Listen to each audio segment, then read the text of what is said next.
Hello world, happy Saturday, happy weekend. Wow, it's been a morning. I went out for a walk. I was doing 3 days of workout for a friend, to send them positive vibes, right? That is, I was giving support in my own way, and in a way I thought was needed or was going to be appreciated. And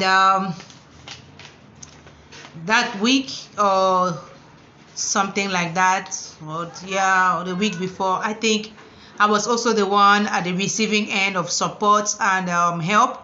And I think this week actually, so I kept thinking about it. I even did write a post about it on Monday. So it's good for me to do a vlog about it, and just put it out there, to inspire us, motivate us, so we stay encouraged.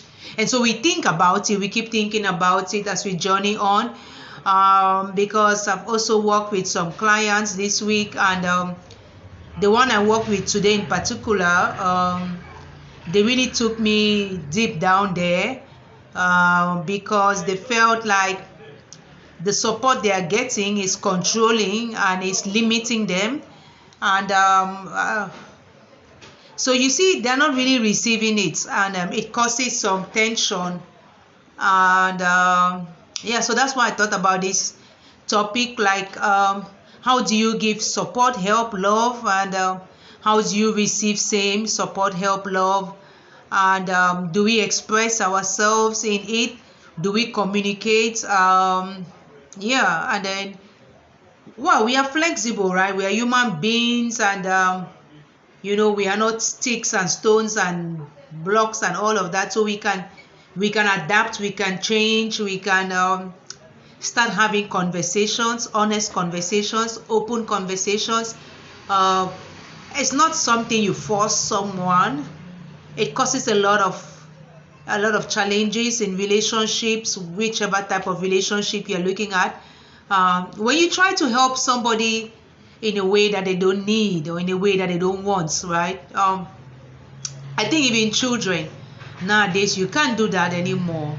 When we were kids, we were just taught to sit there, to be seen and not heard, and to be grateful that we are even being supported. But today, nope. If he wants an apple and you give him a banana, he's not going to take that banana. So do whatever you want with your apple or with your banana, stuff like that. So the best thing to do is ask him, what do you want? And if he says apple and you cannot afford an apple at that time, be honest, tell him, I'm sorry baby, I cannot afford an apple now. Or do you really need an apple? I mean, banana is also a fruit and we have bananas at home. So have that kind of conversation. Don't just say because they're dependent on you, so you're going to do what you want, and if you don't want it, you can take the highway, When you say that, for example, to somebody who is going through stuff, they can actually take the highway, so you don't want to be the cause of that. And you don't even want to drive the other person away. I mean, in a relationship, especially one you hold on to, you want to offer what will be received and will be received with love and will be appreciated and probably reciprocated when you are in need. Friendships, every kind of relationship. I'm not talking only about romantic relationships. I mean, therapist-client relationship, all kinds of relationships. In families, I used to observe, and it has happened to me too in my life, and I have probably done the same thing to people. They just give you what they want to give you. After all, it's their money, for example. And you might be there giving somebody money. The person doesn't really need money. The person needs some guidance. I was watching one Inyala show today, and somebody said I gave her time, and she said no, she doesn't need time. She needs guidance, she needs support, she needs nurturing. So you just tell somebody, I give you time, go figure out how, what do they know, stuff like that. Somebody comes complaining to you all the time, times are hard, and you keep giving them money and they keep coming back and complaining, and you start blaming them, oh, you waste money and this and that. Why don't you start something for them?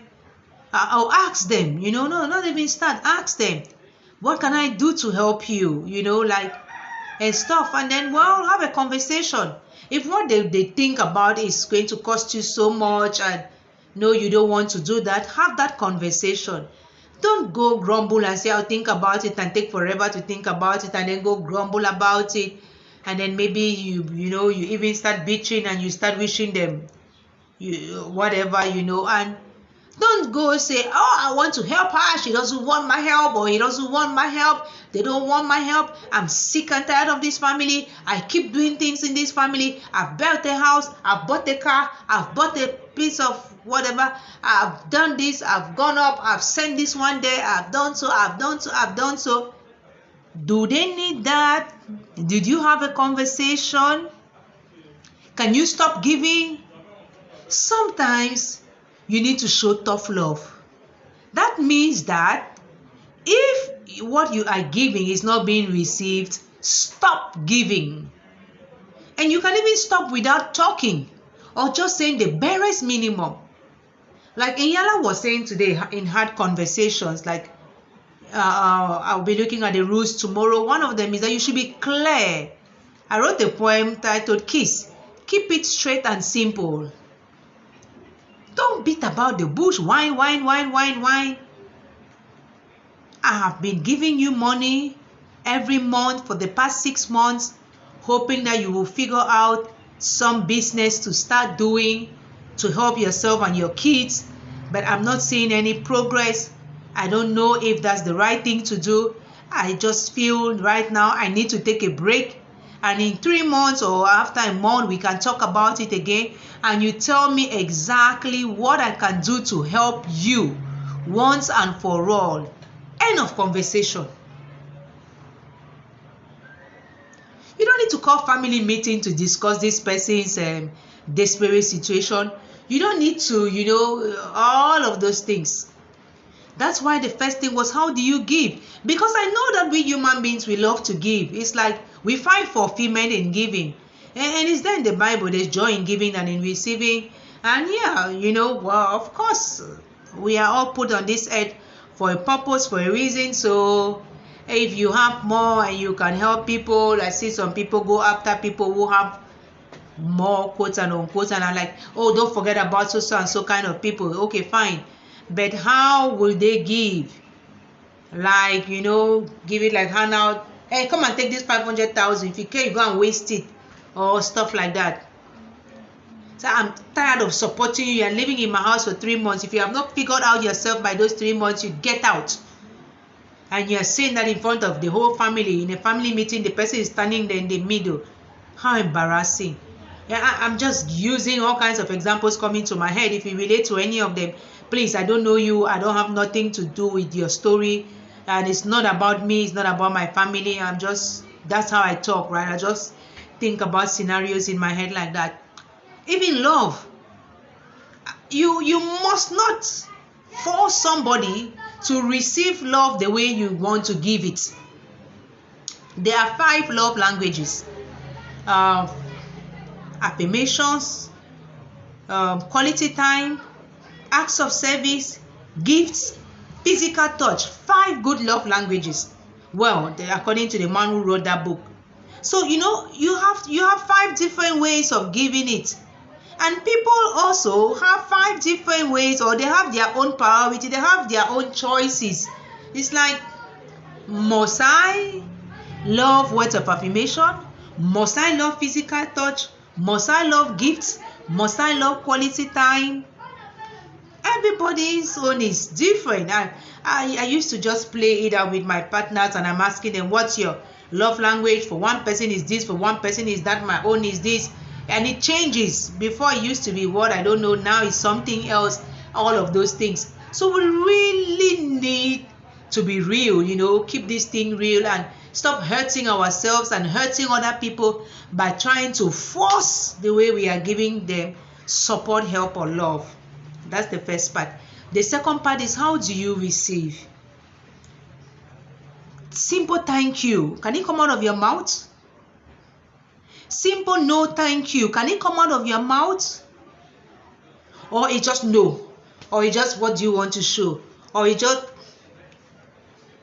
with all what you have, is that all you can give me?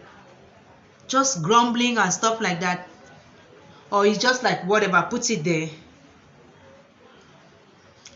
You know, as much as I don't know if it's the Bible who says that the left hand should not know what the right hand is giving, or that whatever, you should not stand on the mountain top to shout what you are giving and stuff. Well, for accountability's sake, people want to say what they give. Some people, if you want to stay anonymous, fine. Everybody must not opt for anonymosity, you know. Some people will give and they'll be like, yeah, well, I want to be accountable. I want the world to know. I want people to be encouraged. I want this and that. Okay, fine. But when you're doing that, please, can you really like appreciate? Can you, can you say this is going to help me this way? Can you just be real? And if you don't like it, can you say, yeah, well, thank you, but I really didn't need another dress right now, or another shoe, or another bag, or no, this is not my love language. I feel used, I feel abused, I feel taken for granted. I really don't relate with this one. I don't have all that time to spend with you. Somebody might like quality time. You don't. Quality time doesn't. You cannot afford to spend 24/7 with one person, or even 6 hours a day with somebody, even 3 hours doing what? Stuff like that. So that's how somebody can be. They didn't grow up sitting in one place just looking at somebody, or just talking. So maybe for them it will be, you buy them a gift. Oh my goodness, you just hold their hand for the short time that you are passing around. That means the world to them, and all of those kind of things. So have the conversation. I was with this client today, and it really made me think about it again. How have they been supported all along? How? Is that the support they need? Is that, there's a difference between what somebody wants and what they need. And sometimes, to know what somebody needs, you really need to assess the situation and talk with this person. And sometimes what somebody is saying, I want, is different from what they need. Because our wants are desires. So somebody might just want a Ferrari, whatever, want. But they might not even have a home. They might not have a steady job. They might not have. So how are you going to take care of that want? So you might have to have this conversation with them and say, looking at everything, I really feel that you don't need a Ferrari right now. You just want it, but you probably just need something to get you started for your mobility and stuff like that. Have that conversation. Iana was talking about hard conversations and how, well, you cannot even start a conversation with somebody who is not willing to have a conversation. I just asked a friend now, like, when can we have a conversation? Like, I'm not going to just start calling, and I'm not going to just start writing. I want the conversations. As two people, listen to me, tell me your own. I don't just want to do voice and then you do voice. No. And then we have to agree on the time. And then if you want to ask me, what is it you want to talk about? I can mention that. So maybe you prepare yourself mentally, right? And if people are avoiding the conversation, what are you going to do? That's one thing my client asked me today. But if you keep trying to start the conversation and you keep asking what's wrong, and they're not saying anything, what do? I asked them what did they do. They said they walked away and they forgot about the relationship. And I was like, well, that's an option. I'm not talking about blame here. I think like everybody owes it to themselves to protect their hearts. Like Inyala says, like other coaches say, and as I know, you are responsible for your feelings. Stop giving somebody the permission to mess them up for you, stuff like that. So it's only by expressing yourself that people are really going to know, and that people are going to respect that, and people are going to honor that. And that's what I do. I've had a few hard conversations, and for me, the earlier the better, because I don't want you to keep thinking you are giving me something when I'm not receiving it. When I feel you are being selfish, you're just satisfying your ego, you're just doing this to feel like I'm doing something, but it's not because of me, because if it was for me, you would ask me if I need that. And last thing, it's not by force. So you keep doing for somebody, and the person keeps messing with whatever you are doing. Stop. You keep doing it, and then you grumble.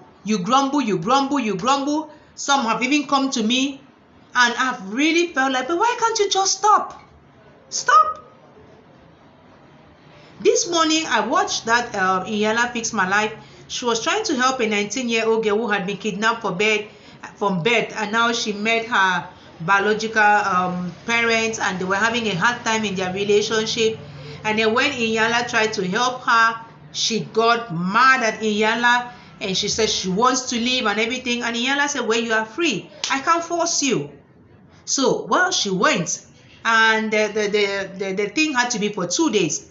And for the second day, Inyala had invited another young lady who had been kidnapped from birth, so that she could share her experience with this other young lady. And so Inyala stayed there to receive this second young lady and go on with the conversation, hoping this other one was going to one day watch it and then, well, maybe decide to continue her healing process. You know, those things are really complex. So I learned a lot from it. Like, I work with people. I've had clients come and not come back a second time. And in the beginning, I was like, what can I do for them to stay and come back? And I reviewed my approach, and I thought about it, and then I realized, well, I cannot force them. I can't force them. And so I have to make peace with the fact that I gave them my best, and as I knew, and they don't want to do the work now, I'm not going to force them. So I stopped, and I don't even feel guilty about it. You know, it's not like I'm owing anybody money and stuff like that. And I just told myself, well, the other day it was with a DV victim, and she was like, I don't want to get anybody involved and all of that. And I was wondering, so why is she calling me? Why is she talking to me? And somebody said, well, she just wanted you to listen to her. And I was like, okay, well. So I've listened to her, and I stopped at that. I'm not going to call her up to follow up. I don't even have a number I can call up and all of those kind of things. And I'm like, just release into the universe some love for her, and that is it. And that is it in my relationships. I just do what I can do, my best. I have a conversation, and if it's not flowing and if it's not working, I stop. You know, I don't force and all of those kind of things. I keep learning, and as I learn, I share, you know, because that's my life's purpose, to inspire, motivate, and encourage.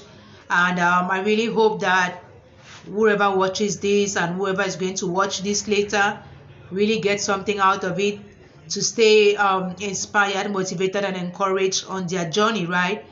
Don't be giving until you fall sick because you are giving, thinking that they need it when they don't need it.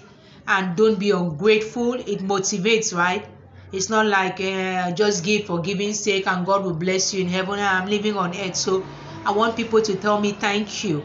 And if they don't tell me thank you, I might as well stop giving them, because I say thank you a lot. So when people don't show me gratitude, I'm like, what the heck? I'm not obliged to continue.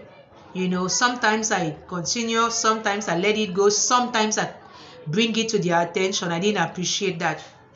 And yeah, that is it, right? We are not forced, and we can communicate. If it's with your words, do it. If it's in writing, do it. If it's with your silence, do it. And then may God grant us that discernment, okay? Okay, well, happy Saturday, everybody. God bless us all.